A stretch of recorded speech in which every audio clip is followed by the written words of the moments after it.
18. celete tercüme-i Kur'an'dan. Elhamdülillahi Rabbil alemin. Ve salatu ve selamu ala seyyidina seyyidil enbiya'i vel mursalin ve ala alihi ve sahbihi ecma'in. Kur'an tercümemizden gelip gittik Sure-i Bakara'dan 61. ayete. Şol Hz. Musa Aleyhisselam'ın şu zamandaki geçen kavminin başına gelen yağdayları Rabbimiz Allah Tebarek ve Teala bizlere aydıp verir. Şol olur da bir diyalog bir insan. Şolunda şu zamanda peygamberler varmıştık. Peygambere yararları varmıştık. Peygambere düşmanlar oluptur. Eyni bizim namazımız oluşarak, şonun aralarımız oluşarak, hicabımız oluşarak, eyni şeriat bir bazı furuatlarda fark etse de aynı din şeriatı şeriata bakmıştık. O zaman sonra Allah Teala'ga benlemiştikle ya şeytana benlemiştikle. O zaman Rabbimiz Allah Teala pak kelamına şol geçenki milletlerden biri gurun verir. Onun gurun vermekin illetini her haftada son naçun dersen arasında vakti yediğin naçıya da ben öyle bir yatlayan biliyorum. Bu sefer yatıp durmayın. أعوذ بالله من الشيطان الرجيم بسم الله الرحمن الرحيم وإذ قلتم يا موسى لن نصبر على طعام واحد فادع لنا ربك يخرج لنا مما تنبت الأرض وإذ قلتم يا موسى ياتلان قلواتينيك قلتم siz Beni İsrailler ayttınız kime? Musa Aleyhisselam'a. Ne mi dittiler? Ya Musa len nasbira ala ta'amin vahid. Biz zor şol meydanı tihin vurunda. Geçen sezde gurun geçtik Allah Tebarek Teala olarak imeden içmeden bir niyaz ediptir. Öz halından yankı ne molli beldeçenin Türkmen sadı ne molli? Bedene veriptir. O zaman başladı var men yerlerde bir şebnem yanak burada ertebelen trollarını hem yerde bedene doğalıyor. Tutup alıp iyi vermeli. Kebabı diyecek mi? Soğanı diyecek mi? Ne yapar midiyetinden iyi vermeli. Ama yani men yerle bir şebnem yalak bir yumuşacık bir yokumuzda onun sonrası meydan tihde Allah Tebarek ve Teala'nın aydanını etmedik direktli 40 yıllar şu tadı sergerdan buldular. Başaylanlı bola tabi 20 hektar yerin içi şöyle aylanlı yerdiler 20 yılın içinde. Ama Musa Aleyhisselam'ın doğasının bereketine Allah Tebarek ve Teala bulutları nimetti, kelevetti, ne beter bulut güçlü bulut boldu ki gün geçmeni tavıymasınlar, ne beter yokacak boldu ki gün bunlara ediyet vermesin. Hoşta doğrultunda olurlanmışan evmaçların Huday Tebarek ve Teala şöyle oyet endağlarına ulolttu, küçeltti. Şu doğrultunda giyecek kappalan kıyırda bir meydanına ulakan bir çıra koydu. Hemen nıgmatlı zayınına böyle şu arada şol nıgmatları zor bedene, zor yakmen, zor ertten akşama şunu ilk gelmeli. Ahir böyle şuna methirge yada aptırlar. Ne mi diyerler? Ya Musa sen len nasbir ala ta'amin vahid. Zor şunu yemeli. Biz zor bir form ta'mim etken yadadık diyerler. Ne mi etmeli senin hudayından dile ki bir de yerden buğday koyuyorsun. Şu suratında sarımsak bolsun, hıyar bolsun, tevdi bolsun, soğan bolsun. Şuna meyilesi zatlar bolsun. Nipte var akıyım. Allah Musa Aleyhisselam gitti. Takazat yerkine göre dua etti. Şimdi gurun şu tarihinin gurun. وَاِذْ قُلْتُمْ يَاتْلَنْ اَلْوَاتِينِي كِتِذْ بَنِي İsrail'e ayttınız ya Musa ey Musa لَنْ نَصْبِرَ عَلَى تَعَامٍ وَاحِدٍ biz hergiz dine bir form taama sabretmeye tetennemit فَدُعُ لَنَا رَبَّكْ bizlerden çireyim فَدُعُ sen duat lana bizlerden çireyim Rabbimiz Allah'dan nemesin yukhric lana çıkarsın bizlerden çireyim mimma tunbitul ard yerin göğürtüyen dağıtlarından ne olur min bakliha tevri çıkarsın ve qithaiha khiyar ve fumiha buğday. Bazen hepsine sarımsak yapılır. Ya buğday ya sarımsak. Ve adesiha adesi var. Türkmen'de ne diyorsun var? Türkmen'de adesi yani. Yani noktun ya yazı Türkmen'de arada adesi ya başka Türkmen'de adı yok mu ne mi? Ve adesiha ades ver ve basaliha soğan verdiler. Elle ne mece pişirme var ya da. Ondan sonra böyle yerli dağıttılar. Soğan iptirondadı böyle portu iptironda. Peygamber Aleyhisselam şu tadan deyiptir ha sarımsak yiyen adam, soğan yiyen adam bizim mescidimizde yakillik mı deyiptir. Soğun iten, tarımsam iten, Peygamber Aleyhisselam ne deyiptir? Öldürdeğin deyiptir soğunu. Peygamber Aleyhisselam dünyadan gitmeden ev yanını tamiptir. Şu ahırkı yanının içinde soğunmamış. Yönü öldürmekten emren bolya, pişirmek bilen bolya. Soğunu öldürdeğin deyiptir.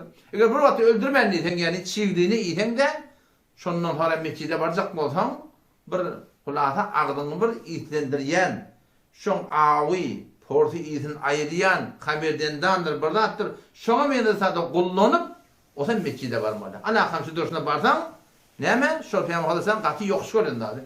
Dünya soğan tanıtam da kurun diye, şu at barahim bazen bolya da bilansbet sigar çeken adamla bolya. Çilim çeken adamla bolya, o ham sen şon ortağı du da, kukuyup du üstünden yani. Namazda durmak in bilýän. Fark etmiyor. Kullen Müslümançylykda Müslümanlar kim? El muslim men selimel muslimun min lisanihi ve yedihi. Müslümany bagy ol bir adam ki başga adamın şoň elinden, dilinden amanna bolsun diýär. Elinden dilinden ýene aýakman depden aýby ýok diýip aýtdyk ha bilýärmi? Öňde bir diýär elinden dilinden amanna bolsun. Men aýagymdan gorjak diýip aýtýan ha bilýärmi? Elinden dilinden ýene kullen edit bermeli halka. Halka ınzytmaly diýip aýtdyk. O ham sen şu tarımsalı ýan adetýän hatmy zarur gerek nämetme toran, şol hoşbu datlary, hoşçun ýygyna edýän datlary gollanmaly inşallah. O zaman iyisinden de diýär. Ha. O zaman bir bula yerli datlar birdi. Yerli datlarda tarımsak duran yel. Soğan duran bir yel tevdi diýen şeýle. O Musa aleyhisselam täçip edip qal atestabdilunellezî billezî huve adna. Siz şu qawiýa dadın yerine şu pet dad etleýän diýdi. Täçip edipdir Musa aleyhisselam. Bu nemetden bolýar diýdi. Qal Musa aleyhisselam aýtdy diýe qala atestabdilunellezî ayat bedelet ýerdiňizmi? Huve adna ol burdady kepet billezî huve hayr ol burdanyň garşysyndaky o hayrdy diýe. Pişirmek gerek ya. Bir şerden de halanjam pişiremeli. Öz ihtiýarymyzda muňa başga bir rehmetim zatdy. Şoň ýerine şu gerekmi diýilende Allah tebarek ve taala şolan isleýini dogaty beripdir diýär da. İhbitu Misra diýär. Şu gapdyrlar bir şäher bolmaly. Şoň bardan gitdiň, şuda barın sözüniň aýtýan atan şo tada bad etdi Hudaý tebarek. Fed'u lana rabbek ey Musa sen Allah'dan dile doga edilmen beripdir diýär. Onuň şu daýdan şynna bide de ders wa kendilerine kemten öz ýaşaýyşynda bir elhamdülillah Peygamber Aleyhisselam diýär haýsy adamyň minere ayağıla olsa diye. Şu zamanın motor maşini. Giyim öýü olsa diye. Yani mimangylarına bardak gene daran diye motoruna yatacak turacak yerine. Ha, qawda dene anasy bolsa diye. Ente melikum minel muluk. Tenne padşahlaryň padşahydypdyr. Diýär. Tenne padşahlaryň padşahy qanaat etmeklik gerek bar ýaşaýyşymyzda. Şu hukum biziň öz türkmen ýaşaýyşymyzda umumda şeýle ki, biziň öz gönlü bilen bolýan türkmen ýaşaýyşymyzda mene möýün ýaşaýjak. Möýe bilýän. Gelýär öýüň böwrüne ha tada jaý gurýar. O zaman hem nämet diýär bilýän? Ýyly 10 kay ýa-da işlerine gijek. Şo dolap beti aňyrdyň. Hefelek gelse onda dolýar. Balar gelse bunda dolýar. O gelse onda dolýar. Yani ödünün artykmaz.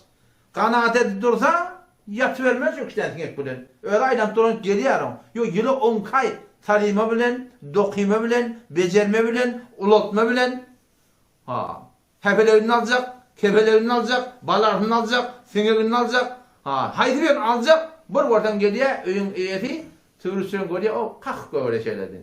Bar yok gitdisin. Şuňkum bizde zendegiýemizde türkmençilikde qanaat umumy suratynda yok. Barmy, elem öýüň ba bolsa, hin. Denanaň da ba, oglan uşak, aýaglygynda ba, şuna qanaat edip durmaklyk gerek. Bir hayır helâgi oklap ödüňi, o gorsan malahim bu maşinden o maşin, olaydan olay, ondan ol. Şeýdip barahim ýyly 10 kay işlenýär, bilýärmi? Gorsan oýundan oýuny ýetirip bolman getdi. Näme di? Şu qanaat edip durulmaýar. O Hudaý taala bir ömri beripdir, haçan hem kiçende belli de, şuna qanaat edip durmaklyk gerek. Durmasaň näme bolýar? Gaw kötenýärdiň. Gaw horlanýardyň, hawa näme şagalaşan bolýar. Haçan gaçsan. Musa aleyhisselam qala atestabdilun bedelet ýa-ni çalşak bolýanmy? Çalşanmy? Ellezî huve adna, burdady kepet.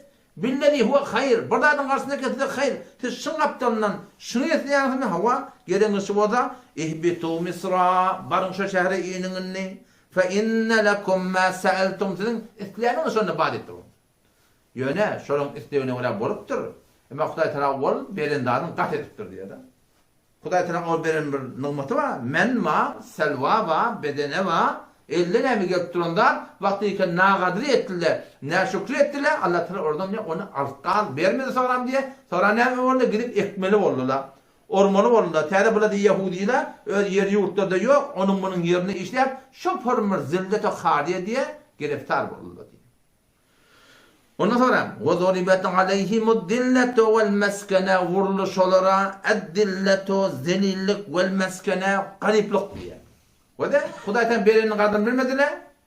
Berenine razı bolmadylar. Öz istidatlaryny istediler. Hudaý onlara berdi yani bereni bilenle näme diye? اَدْدِلَّةُ وَالْمَسْكَنَةُ. Şoň başına dillet geldi diye. Zelil boldular diye. Molana Mufti Mehmet Şefik Osmani rahmetullahi aleyh Yahudilerin kusuna vada وَضُرِبَتْ عَلَيْهِمُ الدِّلَّةُ وَالْمَسْكَنَةُ Hudaý Taala şolar zelillik, gariplik, fagalyk dol oňa elini terip durmakly gurul diýip durda. Zahiren hiç şoň kun görýärsiň, älim dünýede Yahud hewri öwetşen ýalak, bolýarmy? Ho Israil bolsa baram şo ýurdu bolan ýalak, zilletden çykan ýalak. Oňa el terbinden çykan ýalak, Molana Muhammed Şefik Osmani rahmetullahi aleyh Marhum Kur'an'ın 4. jildinde şunda qaw gurun edip diye bu hem zahiri bir döwlet diye da Amerikan qolar diye. İsrail Amerikan diye. Şoň leşker bilen bir dap bolup duranda. Zor oňa elini turup duran döwlet millet kim şo? Henide de şo Yahud diye. Henide de şoň kunna çeyle oňa elini terip barahym ulasa bir gapdalan Hudaý diýip bir gapdalan milleti ýaşyp barahym edip ýaşap bilen millet. Ondan sonra bularni şu dünýede başlarına gelen bela. Ondan sonra näme? Ve ba'u bi gadabin min Allah. Allah tarapdan ýa bir bela garşyşyla donuldy. Bu dünýede hem boldy, dillet miskenet boldy. O dünýede ve ba'u bi gadabin min Allah. Allah tarapdan bir gadab ve ba'u dolanylar bi gadabin min Allah. Allah tarapdan bir gazaba diye. Näme derepdi? Fakat şo menne selwan ýerine şu yankıda eterli diyerek mi? Yok. Fakat o de başta bilen ken eden işler var. Zâlike şi illetçi. Allah Teala ve Teala eden işine Allah tokuya. Delil okuyarken hem özünden zulmü nefyet diye. Men zalim diye Hudaý Taala. Şundan baştan şu bela geldi. Zâlike şi yankı gelen bela yani zillete meskenet Allah tarafından galaba muftala olmak ne diyecekti? Bi ennehum şolur kanu yekfurun bi ayatillah Allah'ın ahkamatlarına kofr etýärdiler, inkar etýärdiler diye. Şeriat orada yapılanları etmeliğini gurulma, yakfuruna bi ayatillah. Şeriatı inkar etýärdiler. Ondan sonra ve yaktulunen nebiyyine bi gayril hak. Peygamberler öldürýärdiler bi gayril hak. Nahak öldürýärdiler diye da. Nahak öldürýärdiler peygamber bi hak öldürüp bolýarmy? Peygamberler ki bi hak öldürüp bolmuyor. Hak peygamberde. Bi gayril hak diýip näme aýtdy? Yani inde enfusihim öldürdi bilýärdiler. Şunu öldürüp durun, nahaklığını öldürdü bilýärdi diye. Kewatda adam bir gatym garmyklygy alıp, jengi Cemel bolýar, jengi Seffeyn bolýar, iki tarapda musulman, hak aýdy, nahak aýdy eken belli bolmandyň ýagdaýlar bolýar ortak. Emma bula peýgamberler öldürüp durlar. Ne yaparım? Ve yaqtulunen nebiyyine peýgamberler öldürdiler bi gayril hak, bile nahak öldürdü diye. Öldürdü bilýärlemişik diye. Odam zalika bima asaw şafarım Hudaý Teala'nın gözüne düşmeklige Allah tapdan zilleto meskenetçilerin başına geldi, delillik geldi, gariplik geldi, oňa el termeklik geldi. Allah tapdan gadaba muftara bollar. Näme sana? Zalika bima asaw günah kasir edip ve kanu ya'tadun diye Allah Teala. Mutecavizdir, tecavüz etýärler diye. Ya'tadun yani sigâ muzarı diye. Yani şu hatta şöyle gelecek de şöyle. Davam zol mutecavizmişlikler. Hudaý Teala'nın aydandan çykýarlamışlıklar. Hem şu osyanlamışlıklar diye. Ulum arasında bir gurun et ya. Kewede diye, şırla diye gişecik günahlar var. Gişecik günahlara adam davam berse şu günah kebire oluyor. Adam gelecekte ne methide amal diye. Şimdi Peygamber sallallahu diye de bir adam telekiş et diye de yüreğine bir karalık diye. Yeni kan telekiş et diye yeni karalık. Yeni teleki yeni karalık. Zor şu günah etket ya. O zaman ta ahir yürek kap-kara oluyor diye en dündürünün küyüde yalak deyip burada demek dediktir. Ona su vermeye da şoförün marahim haktan adımda şişiyor diye. Onun için de günahlara ısrar etmekten kat tövbe etmedi. Adam Aleyhisselam'ın hata etti. Fenesiye Adam ataşan imeller bağdan imeller dilene yadına çıkarttı şunun imelleri Kur'an'a geçine göre. Şeytan hususiyetini yadan etti ya ahını yadına çıkarttı sonra. Adam ata hata etti ilane uğurlu. İlane uğurlu tövbe etti Kuday'dan kabul etti.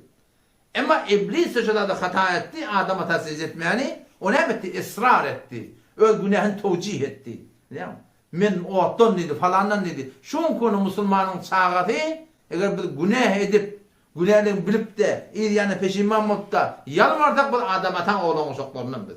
Yok günah edip de ay kanimat bolor deyip de şu günahın ahdi yedik gelsen kimin zamanından bolyardın? Şu doğru iblisin zamanından bolyardın Huday hakikaten. Onun şu tevap bolyardı olamana o kânu ya'tedun dol tecavüz da idinleyerek bolyardı şu olokon günah kaçırtıya bolyardı. Ortam burada edip dur ödü bilmem artık. Ne mi derdi Huday'dan rahmetinden düşüp başına bela gidiyor. İmamın tersine ancak dağıtlara kaim dursam, mustahabbat bada, mustahabbata kaim dursam, sebep böyle sünnete kaim durmaklığa. Sünnetlere kaim sebep bulsam, sebep böyle vacibe kaim durmaklığa. Vacibe kaim dursam, sebep böyle farda kaim durmaklığa, o sebep böyle ne mi? İmanın kaim durmaklığa diye. Yani en tecik kavuşlama da, şerikatta, etten sokap etmeden günahı yok. Şolara kaim durmaklığa adam ne mi diye? Bara kaimlaştırıyor.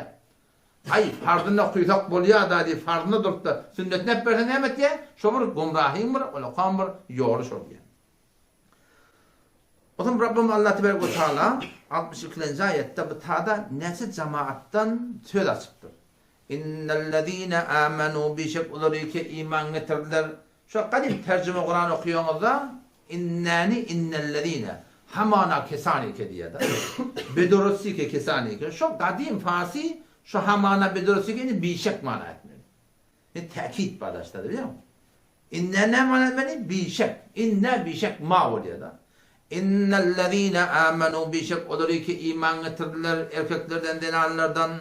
Vellezîne hâdû olur ki Yahudi olurlar. Vennasara olur ki Mesihî olurlar. Vessâbin olur ki sitâreperest olurlar. Men âmene billahi vel yevmil âhir. Şulardan haytı bir adam Allah'a iman etti, kıyamete iman etti ve amile saliha yaxşı işletti. Felehum ecruhum inde rabbihim beşirursin. Ecruhum padaşları inde rabbim Rablarının yanına bu dünyada ve la khawfun aleyhim ve la hum yahzanun. Hiçbir korkuları olacak ki, narahliyle olacak ki hem bu dünya hem bu dünya sonra gözlendirecek. Neyse cemaat o da innellezine amenu. İman eten adam kimin ümmeti? Ümmeti Muhammed sallallahu aleyhi ve sellem ümmeti. Mu'min imanlı adamda kimse var? İmanlı adamda ümmeti Muhammed sallallahu aleyhi ve sellem. وَالَّذ۪ينَ هَادُوا bula Musa aleyhisselamın kavmi. وَالنَّصَارَ bula İsa aleyhisselamın kavmi. وَالصَّابِينَ bula İbrahim aleyhisselamın kavmi. Kovasam ne mi? Allah Teala diye o de sizi kav atla ba. Sen hadu. Hadu diye var. Reca'u diye bayttığı. Yahuda Yahud diye. Hade Yahuda da şolar Gusale perestiden ardına Huday dimeden öğrenen adamlar adını attırırlar. Yani tövbe eden adamlar adını attırırlar. Yani şunun otelin geçerleri tövbe eden adını attırırlar. Kavat da şey değil mi? Ve nesara neme? Nahnu ensarullah. Biz Allah'ın onu kömekçi. Her şu Mesih ile nesara değil. Adı gedek kadar bütün avudan adı var. Yani Allah'ın yolunun kömekçileri adı var şunun.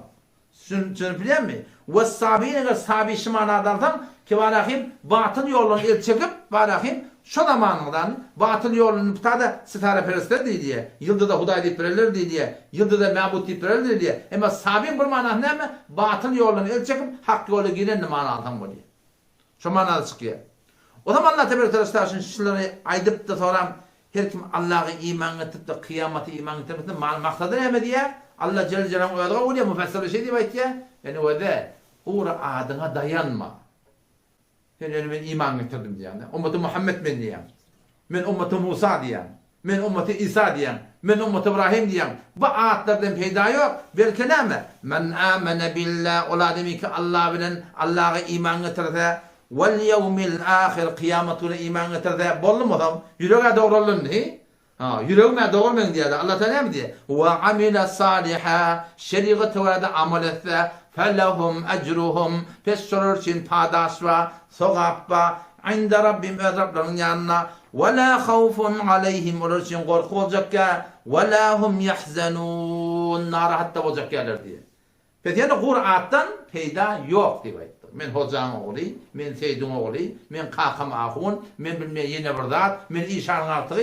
Bunlardan peyda yok. Meğerin ki men amene billah Allah'a doğru iman vel yevmil ahir kıyametine iman ve amile saliha şeriata amel etmeli.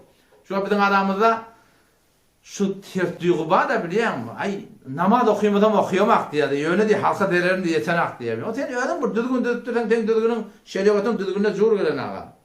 Allah'a iman, kıyamete iman yerine amel olmasa yöne aydanın bilen Huday Teala kabul etmiyor. O muhtemelen müfessirlerin kurun asıptırlar. Men amene billahi vel yevmil ahir dedi Huday Teala. Allah'a iman. Burada ne kıyamete de iman ettir diye de. O arada ferişteler var, kitaplar var, peygamberler var, namaz var, arada var. Burada ne bunlar? Burada ne kurun bulmaktır? Onda diye bir adam Allah Teala'ya iman getirse mebde şey. Baştan, yoktan, bareden bir zat-ı var. Adına Allah Celle Celaluhu diye lem yelid. Hiç tadı doğrulanda yok. Ve lem yulet doğrulanda yok. Huvel evvele avvallan varmış. Vel ahiru ahiret selim olacak. Vel zahir kudut hem yerde görünüptü. Vel batın yani öde görünüp. La tudrikul absar göldür onu görebilmeye Allah Teala'nın. Ve hu yudrikul absar hem göldür görüp duran sol. Yerin güdünden neçe milyar insan var. Ne kadarlar sol yatı, ne kadarlar otu, ne kadarlar girip ye, ne kadar işler girip ye, ne kadar perendele var, uçan koşula var, ne kadar çerendele var, heyvanlardaki otlar girip ye, ne kadar derendele var, o cennellerdeki yırtıcı heyvanlar var, ne kadar nari mahluklar var, zılla var, nuri mahluklar var, ferişte var, abi mahluklar var, suyun içindeki heyvanlar, hakim mahluklar, yerin aşağısından hemmeti bilette işim, Huday Teala'nın olacak diye Allah Teala'm diye, la tudrikul absar, gözler Allah'tan görebilmiyor. Ama olam o ve huve yudrikul absar. Şu Huday gözlerinden görüyen, göz dışarıdaki duranlar, göz böyle şeyler gözlemesi var da. Allah Teala mı diye? Ya'lemu khainetel a'yun. Allah Teala gözün hıyanetini biliyor diye. Şu okun şey var ya kaptallan. Bir hut elma şeyiptir, imman tartıp var ya. Şeyle gözlerinde hıyanet edip gözlesen. Huday Teala ne mi diye? Ya'lemu khainetel a'yun. Gözün hıyanetini Allah'ın biliyen diye. Om yürekten ona nakşı çekmen duruyor da o tarz böyle olmalı, bir tarz şeyle olmalı. Ve huve alimun bizatis sudur. Yüreklerde ne madden ama Allah'ın yüreğinde milyarca adamma hem yüreklerden Huday Teala'nın haber diyor. Böyle gözün dışarıda estağfurullah deyip gözünü savmaklık gerekiyor. Ama Allah Teala men amene bi Allah'a iman olan sonra ona kıyamet yani peygamberlere iman getirmekte zaruri oluyor. Namaz okumakla iman getirdim bu. Allah'a iman, kıyamete iman. Mebda ve maat ve vakti bir adam şu dünyada Allah Celle Celaluhu iman getirdi mi? Şun yoktan bareden var. İnanetun vel yevmil ahir kıyamet günde bir yamasanın dilesine iman getirdi değil mi? İzinin ameli salih'a geliyor. Ona belki amel etmekte kimse irade yok. Yani müşkil olmuyor, kıyım olmuyor. Şimdi bilmedi anladım. Şu taydan aradakta ayrılttır diye. Allah bilen kıyamete iman getirdi. Kutbu ne mi geliyor? Ameli salih geliyor. O zaman yine bir kurum var. Şu ayetin üstüne bazen bir şüphe noklayarlar ki Kopştada Allah Teala iman getiren adamlar, Yahudiler, Mesihiler, Sabiiler, şulan hayti bir Allah bilen kıyameti iman getirse, amel-i salih etti, cennet ittazayı. Onu bir Yahudiyle de imanı var diye. Orada da şeydi yok. O da men amene billahi yerine ve resulihi de var. Yani Allah'a iman getirdim, Allah'ın peygamber o da ettirdim, ona iman getirme oluyor. Kitabı o da ettirdim, ona iman getirme oluyor. Peki her kim Allah'a iman var deyip İslam'ı kabul etmese iman bolluğu oluyor mu? İman bolmadı oluyor yani. Huda ne diye? İnned dine indallahil İslam. Makbul din Allah Teala'nın yanına dini İslam. Ondan sonra ne diye?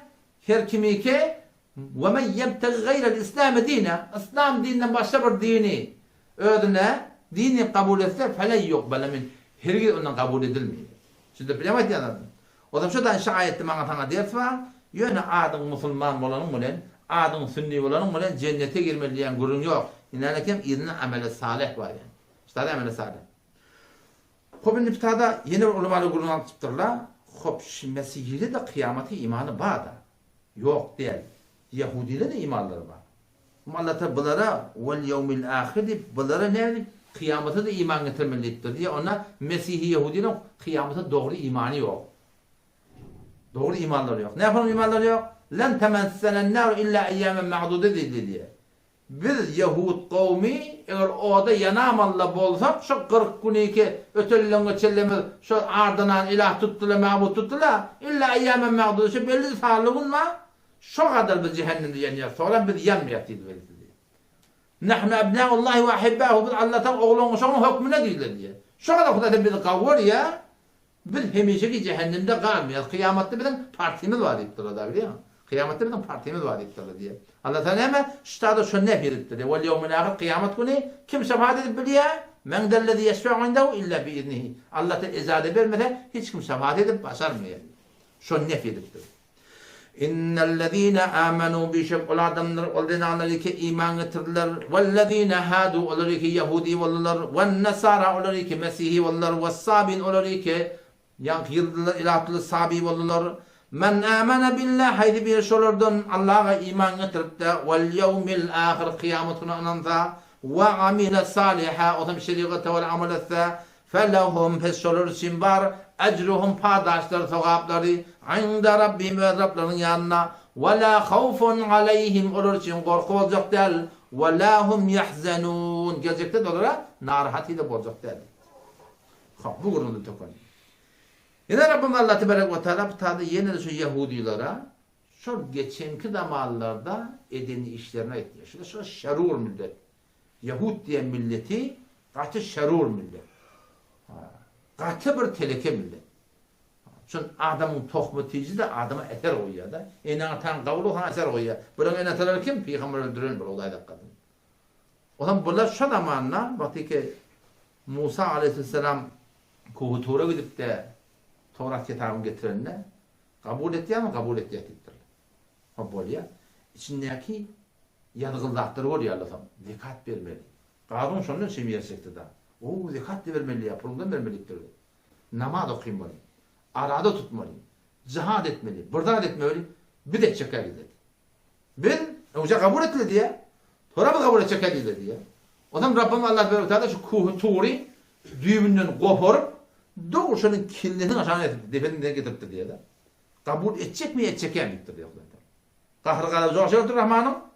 Şu dağı doğuşun defendinden bunu da şey bağırıyor heyvay da heyvay. Yıkıl bağırıyor secde yatan şeyle kıyabının gördüğü yana. Kaydan nerede kaydan mı şey teklif diye.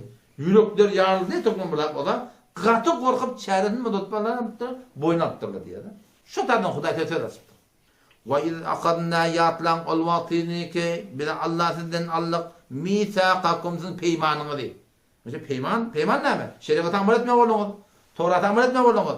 Ve iz akadna ol vaktini ki akadna bir Allah allık misaqakum sizin peymanını değil. O zaman siz ne etmediniz? Kabul etmediniz. Ve rafa'na fevqakumut tur. Onca kabul edip sonra inkar ettiniz. Sizin defenizde ne ettiniz? Kaldırdık tur diye. O ne dedik? Hudu ma ataynakum bi kuvve. Şol avval tavsiyeler ne mi? Misak peymani kadar şunu alıptır. Şimiştik ki hudu alın ma ataynakum. O burada ikide berdik şeriattan bi kuvvetin qaimlik bilen şeriat tutun deyip durdu. Şeriatı qaimlik bilen tutun deyip durdu. Vezkuru ma fihi şu kitapta ne mi bu şun yatlan la'allakum tettekun. Belki sizde takva bulur yalak. Cehennemin adını ön saklar yalak deyip. On tadı ulumaliyen söz açıptır lan. Siz evet ahummaları gururun var yani ki dini ecvar yok deyip. Bula da gelip söylemenin ecvar edip kabul ettirtirli da biliyor musun? La ikrahe fid din, dini mecbursuluk yok olsa bulan neyme defetinden daha getirip mecbur edip kabul ettirtirlinden. Onu ulumali diye la ikrahe fid dini ve la ikrahe fi duhulit dini ve diye da. Dini mecbursuluk yok, dine girmeklikte mecbursuluk yok diye. Ama dine girenden sonra başka mecbursuluk var yani. İslam'da da şeyle, şu her bir memlekette şeyle. Ama sen şu an marahim ol yolu, ama Pakistan'da şeyle. Biz sağından sürüyor, o da solundan sürüyor. Sen Pakistan'a gidecek mi ya gidecek hem ihtiyarım. Türkiye'de şey değil mi şu? Türkiye'de solundan sürüyor mi? Sağından sürüyor mi? Ha. Ya Almanya vardan sen şu an, Amerika vardan solundan sürüyor mi? Sen Amerika gidecek mi ya gidecek hem ihtiyarım. Pakistan'a gidecek mi ya gidecek hem ihtiyarım. Almanya gidecek mi ya gidecek hem ihtiyarım. Emma gidenden sonra bariyan imza vuruyan pasportunda mohl vurýarlar, sen şo taýynyň düzgünne öyle bolmaly. Ýoksa näme diýerler öyle başga aýdasyn, sen şoda şoma hem özüň hatyrakdaýan, hem milletin janyny hatyrakdaýan, derel jerime, şaýat hepsebet adam ýedin şoda da bilýär. Pedonda öyle ştada Allah tebaraka ve teala şol defenden dağ getirip bolun kabul edin deyip zorla kabul ettirdiler. Ola ol kabul edipdirler. Kabul edenden sonra bilen başına zor ba yani. Şun konu şeyde. Musulmançılıkta ben merakım bir musulman bolacak mı bolmayacak ya öyle ihtiyar bir adamın. Öyle ihtiyarı. Emma musulman bolunun sonra ne var? Yüdeyi başına zor ba yani. Sen ama şu bir servada gittik orada. Sen servada gitmeyken tasın kan tarpçık. Neden ağlıca koynak giyip çık. Halan züren gidiyen, halan koynan gidiyen, halan zürgolun gidiyen, halan koysun gidiyen. Emma şu padiganın çetinden etkiyorçılığa girdin diye mi? Derrev çıkarım, dadı kelleni. Çıkar koynak gidiyen. Ne mi deyip? Şimdi boynalık geldin zaten beyler. Musulman sıktı da şeyle. Vakti boynallığın değil mi? La ilahe illallahu Muhammedun Resulullah dedin mi? Dige ihtiyarı yok kardeş. Men namaz okuyacak ki, men arada tutacak ki, men hicab rahat edecek ki, men üşür verecek ki, men zekat verecek ki, men falan edecek ki, ihtiyar yok. Aynı şol aydılana öyle bulmak ki. Önde bir Müslüman gazi, gati ökte, bitir bir derinmişlik diye de. Onun şu aralarda Mesihli de yaşayan, Mesihli Müslümanların arasında yaşatarlar, o öz öyünne, öz ibadetgarlarına, öz hayatında ne mesih eder. Ama bizim Müslümansı hıyavanımızda, köçemizde gelse, bir de öyle olmalı. Hecabını rahat etmeli. Şimdi biliyor musun? Sen şu an tamamen belki soruluyor da, Müslümançılıkta bizim aramızda Yahudi yaşadı ne mi? Mesih'i yaşadı ne mi? Hecab zorlu mu? Zorlu mu? Ama zorlu. Bizim aramızda şu an hükümeti, bizim aytlayan hükümetimiz bolsa doğru, ehl-i sünnete göre, doğru Kur'an'a göre, bizim aytlayanımız bolsa, bizim aramızda Yahudi yaşayacak olsa, Mesih yaşayacak olsa, İslam'ı yaşa vermeli. Ama kabanın içtimaide bize öyle olmalı. Hak yok, yolun onu arasmakta gel. Yine burada etmekte, onun dinine bağlı yekte şey değil mi? Şuna mesela başka bir müdahım olmaklığa. Şunu de bi hicabi inki ulukan zulm insaniyata. Şu an 18 yaşan, 19 yaşan, 20 yaşan, 21 yaşan, 25 yaşan, 27 yaşan ölülmenin oğulları var. Ölülmenin oğulları var. Hop şu oğulları iyiliğin arasına gelip bir hicab gelmeklik var ha. Ya bet hicab gelmeklik, ya şuparın denen evin ardın bedeninin büyük çöküm belledik de baştaki ölünmedik ya hatta ölünen cavan olan evinden çıkmaklık şu inki ulukan naqdı hukuka beşerin bir işi yani. Ne mi deyip sen şoparım çıkmalı ki başta olan vesvese olsun. Başka kişi var adamın şehveti heyecana gelsin. Şayet o tarafın dinarken odam olmadın. Şayet baksan, elini daha aşağı uzattım. Şayet tarafın dinarken odam olmadın. Sen şoparım çıktın mı dinarını tavuydun. Ne kadar ha zulüm biliyor musun bir hicabiye? Ne kadar ha zulüm. Ne mi diyorlar adam? Sen ödeme daha diyorlar. Bizim gözlemelerimiz bir hüküm, kabul. Sizin de doğru etmekten hükümda. Allah Teala de 31. ayet, 32. ayet. Sure-i Nur'da okuy. قُلْ لِلْمُؤْمِنِينَ يَغُضُّوا مِنْ أَبْصَارِهِمْ Ey Muhammed Mustafa, imanlı kadınlara ait يَغُضُّوا مِنْ أَبْصَارِهِمْ namahrem görürlerine gözleri ete oklasınlar diye. وَيَحْفَظُوا فُرُوجَهُمْ kabat yerlerine kaim olsunlar diye. Eynen iznek ayet ne diye? وَقُلْ لِلْمُؤْمِنَاتِ imanlı dinalara ait يَغْضُضْنَ مِنْ أَبْصَارِهِنَّ öz gözlerini namahremden saklasınlar. وَيَحْفَظْنَ فُرُوجَهُنَّ kabat yerlerine kaim olsunlar. وَلَا يُبْدِينَ زِينَتَهُنَّ öz avudulluklarını aşkar etmeliler. İlla meğer لِبُعُولَتِهِنَّ öz erlerinin sürüm. اَوْ آبَائِهِنَّ öz atalarının sürüm. اَوْ إِخْوَانِهِنَّ ya doğalarının sürüm. Kimseler? Öz mehremlerine. Yani sen zinana hemşire ki bir de gözlemeslik hüküm var şeyalar. Zinalara da hüküm köşeli öz avudalluklarını fakat öz mehremlerine koyun başarıya. Şimdi bilemez yanarım. Doğru mu gözlemeliler? Ama o da rahat etmeli. O şun kunşi hicabı rahat etmesilik. Hicab yani Türkmen fakat yine yüzünün tevrelerini örtüp de saatini koyulmeliler muhadiyada. Buna avret örtme diyorlar. Buna namazda gerek bular. Hicab diyenleri dışarı çıkanda yüzü örtülü olmalı. Bir puşeş giymeli, yürüyüp balyaka bedeni belli olmasın. Meğer yer vurup belli etse Huday Teala illa ma zahara min hadiptir demliyor. Burada dik aşkar o hadiptir. Ona ayıbı yok diptir. İlla ma azhara min hadimeptir. Öyle aşkar tabi yok diptir Huday Teala. Ma zahara öyle aşkar oluyor birden ne? Oturanına kalanına yer var buraya ya birden aşkar oluyor. Mümkünatı yok dedi Huday Teala. İlla ma azhara demektir yani. Öyle aşkar sahibi yok demektir biliyor. O şu taydan mal rahmet çok oluyanın iki tarafa da hükümda. Her kadem desan yazmış şey. O ortada desan yattan çıktı kullan.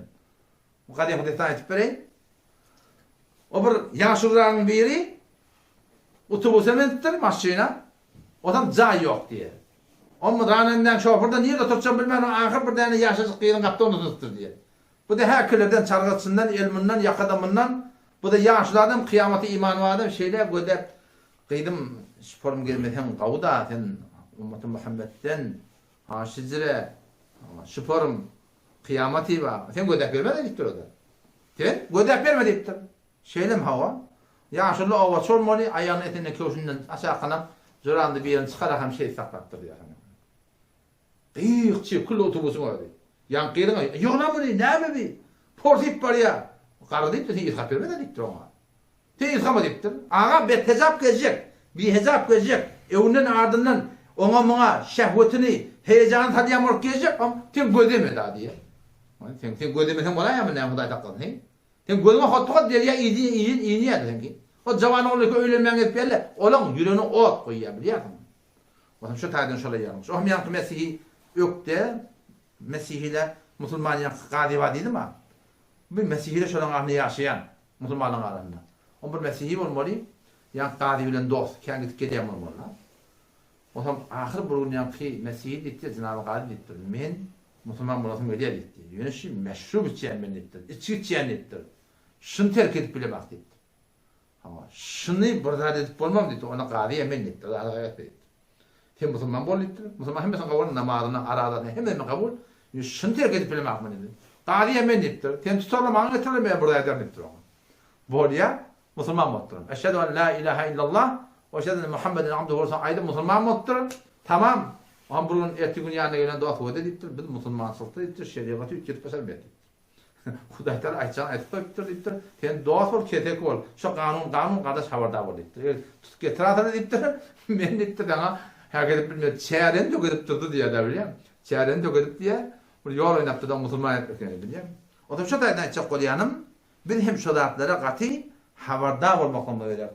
Dinne mecburçuluk yok. La ikrafi duhul ettin. Dine girmekte de mecbur yok. Girdin mi? Hem mecburi oluyor. Bir hem işe bir kefayet yana. Üstadı düşündüm, bilmeğin düşümün artıyor, fehmin artıyor, duyğun artıyor. Hem başka bir adam oluyor. La ilahe illallahu Muhammed Resulullah'ın düşünmeli. Niye mi dediği şey? Peygamber Kudasam ne mi diye? Men kâle la ilahe illallah muhlisen dekhalel cennet. Her kim için la ilahe illallah ihlasın ayette, Türkmen yürek bile niye de ihlasın ayette cennete girer deyiptir. Kîle ve ma ihlasu ya Resulullah. İhlasın ne oluyor? Onna en tahcizehu en maharimillah. Şu kelime için haramdan kalmalıdır. Polis kalmalı ne ama? Tayak de, bıçak de, tüfek de, cerime de, halk göramasın ne, ağrın dökülamasın ne, İran anırtıvanı yok. Şimdi la ilahe illallah Muhammed Resulullah diye kelime bir nokta. Noktası yok. Sizlere bir yenilecek. La ilahe illallah diye de doğadan kıyımlanır. Şu doğadan kıyımlanmayan kelime diyeni haramdan kalmalı. Yani namahrem gödemiden alt kalmalı. Şu kelime alt kalmalı. Doğadan kıyımlanmayan kelime gödemine tevaf katmalı diye ettik. Doğadan kıyımlanmayan kelime ayağın alt kalmalı. Doğadan kıyımlanmayan kelime dilin alt kalmalı diye. Doğadan kıyımlanmayan kelime Allah'ım sen kulun alt kalmalı haramdan. Doğadan kıyımlanmayan kelime sen karnı haramdan kalmalı. Nerede kalmalı? Şu düşündüm, şu söz şu. La ilahe illallahu Muhammed Resulullah söz şu. Şu söz düşündüm var on yeken aşıtıyor şey. O bediptir tabii. Bediptir tabii. Namaz şunu okumak. Namaz öyle doğru işte. Şimdi namaz doğruluğun var da doğruluyor adam. Yani namaz da okuyma diyor. Cahilce düşünüp okuyma şunu. Yani şu doğrudan şey ve nahla'u ve natruku şu diyecek onu tamaşaş. Terside doğa ve benim şunu umumun şunu açıklanıp duruyan. Terside doğa ama aslım töre. Sana teslim oldum diye teslim olmakla antatatlar da biliyor musun? Antatatlar yani. Burada Kur'an düşünmekte adet etmeyin. La ilahe illallah Muhammed Resulullah ben o mescide görünmedim. Telegram'dan gelip koyayım benim kişiyetimde kitapta yazdım. Burada namaz şunu okumak o da şu kitapta var. Burada Kur'an tercüme edildi diye şunu düşünmek diye şu zat Allah Celle Celaluhu hidayet dilemeli. Yalım hidayetimi arttır. Yalım düşünme arttır. Yalım fehmi arttır. Şoň öňe ýalbarma. Onu bir üstad saýlanda inşallah gün öter gider. Aslında bizden talep gerek. Eşdiýärmi? Hazreti Harun aleyhisselam'ın Hazreti Musa aleyhisselam vaktiki Firavun'un yanı Hudayta iverende şoňa näme etdir? فَقُلْ هَلْ لَكَ إِلَى أَنْ تَزَكَّى وَأَهْدِيَكَ إِلَى رَبِّكَ فَتَخْشَى فَقُلْ ayt şoňa Firavun'a. İkiden peygamber yanına vartdı. Yani şoňa aytmazlar näme? هَلْ لَكَ إِلَى أَنْ تَزَكَّى düzeletin gideyim diye şoňa diýer da. وَأَهْدِيَكَ إِلَى رَبِّكَ Rabbin Allah'dan yani hidayet edeyin. Allah'ın sana tarif edeyin. Allah'ın sana tanıydın. فَتَخْشَى وَهُمْ şondan gorkardyň diýipdir. Ve de iki tane peygamber bir adam gafna vartdı. Emma şoňa aýdylmar kep näme? فَقُلْ هَلْ لَكَ düzeletin gideyim. Yani öýünde howa sormadan Hudaý hem islemeýär. Şimdi bilemediyden bizde itler gerek. Bizde talep bolmaly. Şu en kombatın şu ihtilafların içinde var ha. Ya Allah bir de bir ilmsiz adam, bilimsiz adam yalla bana doğruyu koy. Doğru hidayet et ya Allah. Amel edip bilmeyen mi? Doğay. Günah terk edip bilmeyen mi? Doğay. Namazda kayındırıp bilmeyen mi? Doğay. Kavuş edin diye doğay. Günahdan kaçadın diye doğay. Her birası öğrenir yer var ama rahim. Hudaý Teala Teala öğreni. Dişimde var, hoşunda var hidayet eder yani. Şoň bu. Näçe gowul gurulmaly? Kapy da gada wagty da ne ta kapayna. Ha. İden näkurunda odorak kurun. Bular Hudaý Teala şoparum boynandır ya da adam. Emma ola näme? Summa tawallaytum min ba'di zalik. Ondan sonra mene de yüze vurdunuz. Yani şol haqqy doğrudan gorkup dipenden daşyqly kılamaly. Şu suratını boynandan sonra yine de ine vurup Hudaý Teala. Summa ondan sonra tawallaytum siz vurdunuz min ba'di zalika şondan sonra فَلَوْلَا فَضْلُ اللّٰهِ عَلَيْكُمْ وَرَحْمَتُهُ eger Allah'ın fadlı siz için bolmasa فَلَوْلَا pet eger bolmasa فَضْلُ اللّٰهِ Allah'ın fadlı عَلَيْكُمْ siz için وَرَحْمَتُهُ şonun rahmeti siz için bolmasa لَكُمْتُمْ مِنَ الْخَاسِرِينَ siz näme? Ziyan çekýärlerden bolarsyňyz diye. Hem dünýede hem ahirette. فَلَوْلَا فَضْلُ اللّٰهِ eger Allah'ın fadlı bolmasa şu şeýle bolýar adam näme çe bolýarmy? Allah Teala muhlet berýär, rahmata da diýär. Sure-i Nur'da birden aye var. Men umumi şayete baramda oje baran somat yani yani awaqty men ýaz. Hudaý näme diýär wala? "Walaula fadlullahi aleykum ve rahmetuhu" eger Allah'ın fadlı rahmeti için bolmasa ma zaka minkum min ahadin abada hiçbiriniz düzgün adam bolmarsyň diýär Hudaý Teala. Hiçbiriniz diýär. Hiçbiriniz düzgün adam bolmaz. Onçalardan biz öz bolup berişimizde Allah'ın fadlı bilmeli, keremi bilmeli. Ma bada bir ara açıp yıkılıp ýaty, hiç wagtda şondan öýdün ýokary görme. Bolup berişin ýigren, öýdün ýigrenmeýär. Şaýat geljekde tawba etsin, şaýat da tekebbür alsak, munda bolup berişin diýip öýdün şonu ýokary görden haman edýän aňyrdan peýgamber golaňyza ýalak bolup, şo derek bir Hudaýdy tutamaly ýani. Ara açyp tileçek oturýandyr. Haýdy bir betbaçlykda bolsun, şoň bolup berişin ýigrenmeli. Inni bari'un mimma ta'malun. Peýgamber näme diýär? Biziň etýän işlerden biýar etdir, bilýärmi? Etýän işlerden biz biýar bolmaly. Şayet gelecekte dolandın, mabada başlarından sonra tekabbür alamaydı. Hop dersler inşallah bolur edeyli. Allah ta umur versin inşallah nekefte. Hava 65. ayet inşallah. Esselamu aleyküm ve rahmetullahi ve berekatuhu.